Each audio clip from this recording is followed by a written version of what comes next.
কেমন রাসূলের আদর্শ আমরা মানব, মনে বড় জানতে ইচ্ছে করে রাসূল কেমন কেমন এমন একটা আদর্শ আল্লাহ বলছেন, তা ওই ব্যক্তির কথা অনুযায়ী চলো, ওই ব্যক্তির আদর্শকে মানো, ওই ব্যক্তির জীবন আদর্শ জানতে চাই। ওই নবী এমন একজন নবী, ওই নবীকে যদি দুনিয়ার জমিনের মধ্যে আল্লাহ তাআলা না পাঠাইতেন, তাহলে আসমান জমিন আল্লাহ তাআলা প্রেরণ করতেন না, বানাইতেন না। আল্লাহ তাআলা আসমান জমিন সব কিছু বানালেন, মুহাম্মাদুর রাসূলুল্লাহ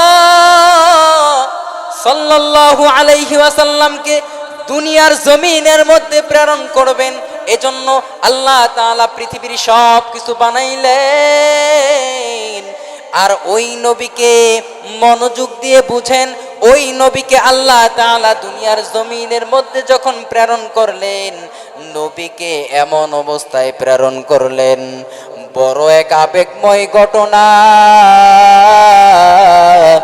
নবীকে যখন আল্লাহ তাআলা দুনিয়ার জমিনে পাঠাইলেন, জমিনে পাঠানোর আগেই তার বাবা দুনিয়া থেকে বিদায়।